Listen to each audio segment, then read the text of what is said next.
Okay, so welcome to the second part of the afternoon session. It's time to start. And the first speaker is Francesco Coti Zelati. We will talk about the systematic study of magnetar outbursts. Okay, thanks. So I will present the results of the first systematic study of all magnetar outbursts observed in the past 20 years. In a project that I started at the beginning of my PhD about 3 years ago in collaboration with my supervisors, Nanda Rea and Sergio Campana, as well as José Pons from the University of Alicante and Paolo Esposito from the Anton Pannekoek Institute of the University of Amsterdam. So first of all, I would like to give you a brief introduction, an overview on the observational properties of magnetars. So they are about 25 isolated X-ray pulsars, according to the McGill online magnetar catalog, whose X-ray luminosity is typically in the range from 10 to the 33 to 10 to the 36 erg per second, which is generally larger than the rotational energy loss rate for these sources. And for this reason, the emission from these objects is thought to be ultimately powered by the decay and the instability of their huge magnetic field, up to 10 to the 14, 10 to the 15 Gauss at the surface, rather than by the rotation of the magnetic field. They are observed to emit over a broad range and X-rays, from the soft X-rays up to hundreds of keV, and their spectrum can be typically described by a thermal component, which is usually modeled by a black body, plus a non-thermal component, power law-like component, extending up to hundreds of keV. They all rotate with periods between 2 and 12 seconds, and the dipolar component of the external magnetic field is estimated to be, from the rotational properties and in particular the spin-down rates of these objects, of the order of 10 to the 13, 10 to the 15 Gauss, which actually makes these objects the most magnetic sources in the universe. The hallmark of magnetars is their flaring activity, peaking especially in the hard X-rays and in the soft gamma rays, encompassing a broad range of time scales from a few milliseconds up to hundreds of seconds, and luminosities, reaching peak luminosities from 10 to the 39 to 10 to the 47 erg per second for the most powerful events. They all show a faint counterpart in the infrared and optical bands, and in 4 cases, pulsed radio emission was observed, although only during outbursts. So, as I mentioned before, the hallmark of magnetars is their flaring activity. Actually, Roberto Taverna was showing a similar slide 1 hour ago.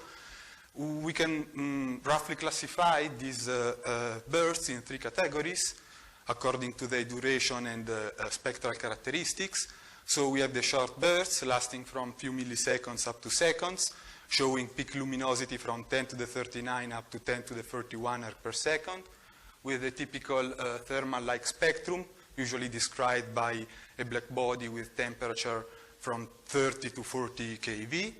Then we have the intermediate bursts, lasting from 1 to 30 seconds, with larger peak luminosities compared to the short bursts, up to 10 to the 33 erg per second. The morphology of the light curves is really diverse from burst to burst, but they are all typically characterized by an abrupt onset, which is then followed by a slower decay. And again, their spectra is black body-like. Then we have the more rare giant flares. Actually, we observed only 3 events in the past 40 years, where the X-ray luminosity exceeds 10 to the 34 erg per second, up to 10 to the 37 erg per second. And they are characterized by this initial hard X-ray spike, followed by a decaying curve, which is modulated at the spin period of the neutron star. Besides bursts and flares, magnetars exhibit powerful outbursts. So during these events, the persistent X-ray flux increases on time scales that are not well constrained by the observations, but they are thought to be from hours to days. The X-ray flux increases by a typical factor ranging from 10 to 1000, and then declines, recovering the quiescent level on a much longer temporal time scale, ranging from months to years. Two main mechanisms were proposed in the past decade to explain the outburst activity of magnetars, one invoking an internal source of heat, and another one invoking an external source of heat. According to the former mechanism, the outburst activity of magnetar is triggered by magnetic stresses in localized regions of the neutron star crust that are able to deform part of this crust in a plastic way. The plastic flows then convert mechanically the magnetic energy into heat, and part of this heat is then conducted up to the surface layers of the neutron star and radiated in the form of the observed thermal afterglow emission.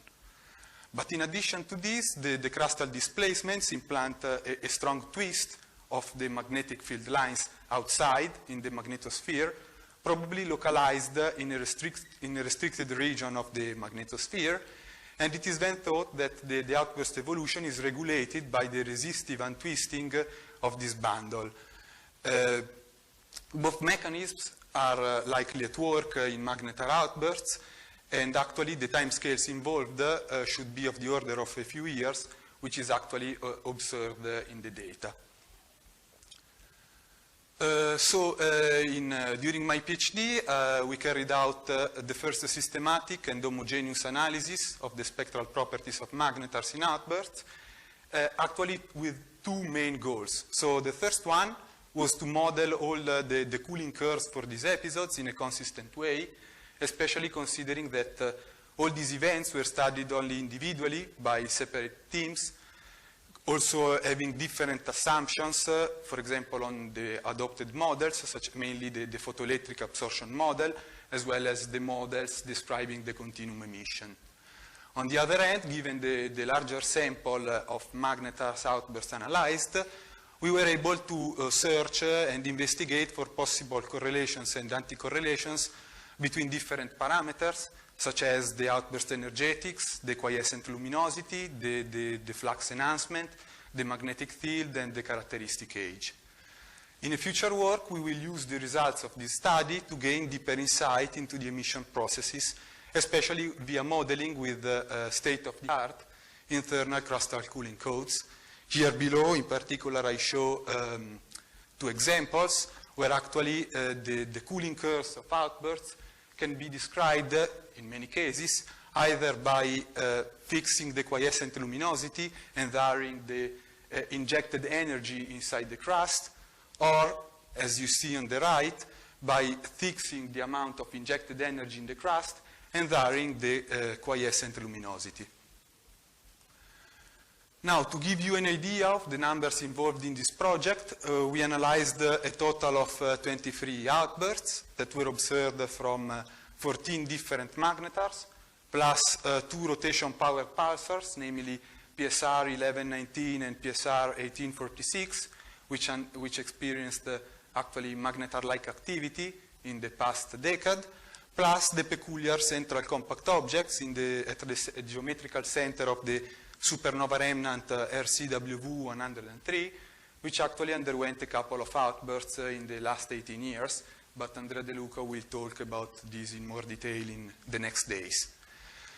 So the total data analyzed sum up to about 1,100 X-ray observations acquired by different instruments on board satellites such as ROS-60E, BeppoSAX, Chandra, Swift, and XMM Newton, for a total of about 12 megaseconds of data acquired between 1998 and basically a couple of months ago. So the basic steps for the data analysis included the reduction of the raw data sets and the extraction of spectra for all these observations. Unfortunately, we were not able to perform this study in an automatic way, but we had to consider all these observations individually, owing to, for example, pile-up effects or sources lying on bad pixels and hot columns, or of the detector of the instruments, or also we had to correct for possible scattering halos or diffuse emissions, such as pulsar wind nebulae, or contaminating sources in the surrounding of our targets of interest. Then we adopted the canonical models to describe the emission for all these sources, in particular single black bodies, or in most cases the superposition of more than one black body, a black body plus a power law, but also we tested more physically motivated models, in particular accounting for the resonant Compton upscattering of thermal photons from the surface onto the charged particles in the external magnetic field of these neutron stars. This in turn allowed us to extract all the fluxes and luminosities for all these sources, including both absorbed and unabsorbed fluxes, luminosities for the single components and the total luminosity, as well the bolometric luminosity from the extrapolation of the models adopted for the X-ray emission. Then we extracted all the light curves and we modeled empirically, especially the bolometric cooling curves, to gauge the total energy released in these events and especially the decay time scale. Actually, all these cooling curves were modeled in a consistent way with one or more exponential functions. So the decay time scale refers to the e-folding time of these exponential functions. Here you see some examples of high-quality X-ray spectra for different magnetars acquired mainly by Chandra and XMM Newton. Here I also highlight the contribution of the different components to the observed X-ray emission. You see that in most cases, more than one component is needed to describe the overall X-ray emission, but in other cases, such as SGR 1833 and SWIFT 1834, a single black body model alone was enough to describe the overall emission. Here is an example of a cooling curve. So this is one of the 23 examples of the cooling curves we actually extracted from one of the most famous magnetars, 60AJ1810, that underwent a powerful outburst in 2003. And here you can see the evolution of the absorbed X-ray flux, of the X-ray luminosity for both the thermal components adopted to describe the emission, as well as the X-ray luminosity. On the right instead, you can see the decay, the time evolution of the bolometric luminosity with superimposed with the black line, solid line, the best fitting double exponential model to describe the decay. So here in particular, in the top panel, you can see all the fitted models to our sample of magnetars. Here, the flat part of the models are mainly extrapolations of the models towards the outburst onset, which we define as the epoch of the first burst detected from these objects. And this is actually a conservative assumption because we don't really know if the X-ray flux at the outburst onset is really similar to those observed, for example, 10 days after the onset. This is the model that we adopted to fit all these cooling curves, so one or more exponential functions, plus a constant term accounting for the quiescent level of these objects. Actually, also searches in archival data were carried out to unveil the real historical minimum flux for these sources. And then all these cooling curves were integrated from the epoch of the outburst onset up to the epoch of the recovery of the quiescent state to estimate the energy released. Here in this table, I show actually all our results for the decay time scales, both for the bolometric luminosities, but also for that of the single components, whereas on the last column in the right, you see values for the energy released, which typically range from a few 10 to the 30 ergs up to a few 10 to the 33 ergs for the most powerful events. Given all these results, we were then able to perform correlations and anti-correlations between different parameters. So here is a plot summarizing the results of this search.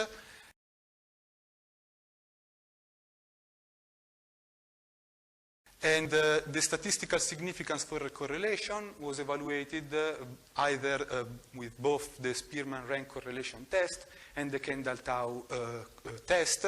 And you can see that actually we can find different statistical significant correlations among different parameters. And I'm going to show you some of these results in the next slides. Also, the shape of the correlation was investigated via a power law regression test. And here I report also the rough values for the power law index derived between the correlation, derived for the correlations between these parameters. So now I want to discuss a bit some of the most interesting results we obtained. So here in particular on the top panel, you see the maximum luminosity increase observed during the outburst as a function of the quiescent X-ray luminosity, whereas in the bottom you see the total outburst energy released in the event as a function of the maximum X-ray luminosity. Here I also show the value for the statistical significance according to the Spearman test. And what actually you observe here is that large flux enhancements can only be observed in faint quiescent magnetars. That is this case for the magnetar SGR 04818, whereas the persistently bright source were never observed to undergo powerful events. And this actually means that the definition of transient magnetars as opposed to persistent magnetars is actually spurious because it only reflects the different quiescent luminosity. On the other hand, you see that the crustal cooling codes are able actually to describe all these properties. In particular here, you see that for a fixed injected energy, the lower the quiescent luminosity, the larger the observed flux enhancement, and on the other end, the larger the quiescent luminosity, the lower the flux enhancement. A more physical interpretation of these results will be the subject of a future study.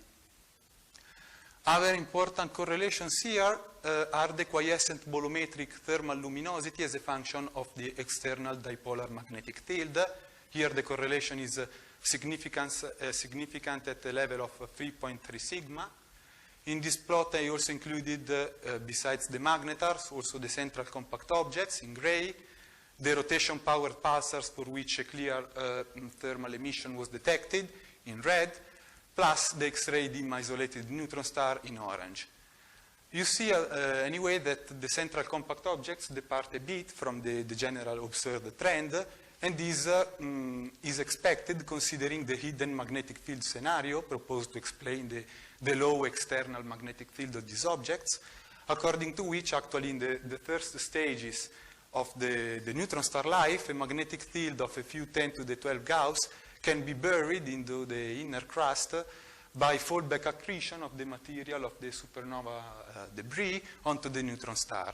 And in this way, the external magnetic field is lower than the internal hidden magnetic field, and so does not trace the bolometric luminosity. According to this scenario, the magnetic field should re-emergence on a time scale ranging from 1 to 100 kiloyears, and so if we are patient enough, we should see the central compact object to shift on the right side in this plot. Below, you see the same plot where central compact objects were removed. The correlation is higher, statistically higher in this case, but again you see that the rotation power pulsar seems to depart a bit from the observed trend, and actually this could be explained in terms of continuous bombarding particles onto the neutron star surface, providing an additional source of heat beside those coming from the interior of the neutron star. Other correlation, here I will be pretty fast, the energy released versus the dipolar magnetic field. Here a correlation is evident, and it is in broad agreement with the idea that magnetar outbursts are ultimately powered by the dissipation of the magnetic field, whereas below you see the outburst energy as a function of the characteristic age. Powerful events will be observed only for relatively young objects, whereas no powerful events will be observed according to this plot from relatively old magnetars, such as, for example, the X-ray dim isolated neutron stars. Last correlation I want to show you is the decay time scale of the outburst as a function of the outburst energy. again, a clear correlation is evident, and it is actually telling us that we observe a similar decay pattern for all these events. We never observe very powerful events returning to the quiescent level in a short time scale, or we never see very weak events that actually take a lot of time to recover the quiescent level. This is expected both in the interior crustal cooling model, because the outburst is expected to be more energetic if the energy is released deeper in the crust. And if the energy is released deeper in the crust, it will take much more time to diffuse up to the surface layers. Such a correlation is also expected in the untwisting bundle model with a specific relationship between the decay timescale and the energy, which is actually observed in our data. I just want to end my presentation showing that starting from a couple of days ago, all the results of the study were made publicly available on this website. Here you can see the link. Feel free to surf starting from now, with different sections available. What you see here is, for example, the possibility to plot different parameters versus other parameters. I also uploaded the right ascension and declination, so in principle, if you believe in a correlation between the declination and the magnetic field, you can test it. Here is especially actually the plot I showed before as the quiescent luminosity as a function of the magnetic field. And what is important here is that actually you can create your favorite function and fit it to different combination of parameters. So if you expect, according to your models, a specific correlation, actually you can test it against the data. And finally, also all the spectral files, response matrices, and auxiliary files are again available. So choose your favorite observation. You can extract all the relative data, redo the analysis, possibly find mistake in my analysis, and also re-estimate fluxes and luminosities. That's it. Thanks.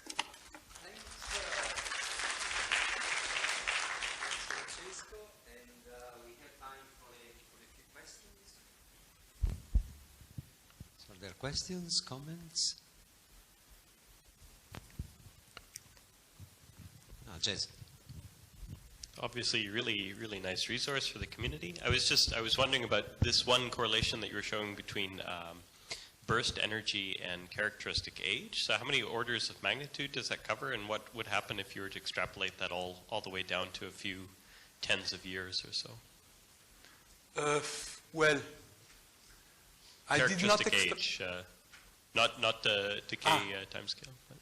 This one. Yeah, I couldn't quite see that. Okay, so it covers a few orders of magnitude already. Yeah. Okay. So you mean if I extrapolate to down to very young, basically newborn magnetars? Yes. So yes, in principle, I could expect even more powerful events. Actually, it's something we can predict according to our modeling of the shape of the correlation between these objects. And yes, so it's something predictable, but I don't know, I'm not able right now to estimate. Should be something like 10 to the 43 or 10 to the 44 error per second, maybe.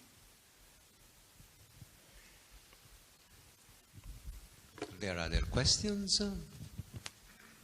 Comments? Let me just ask a question. I thought that the characteristic age of 0418 was larger, right? Well, this looks like the true age. Well, this is derived the characteristic age under the classical formula P over 2P dot, and actually I computed it using the most updated timing solution from this object. It's kiloyears. Okay. Yes, sorry. This explains everything. Okay, so thanks again, and let's move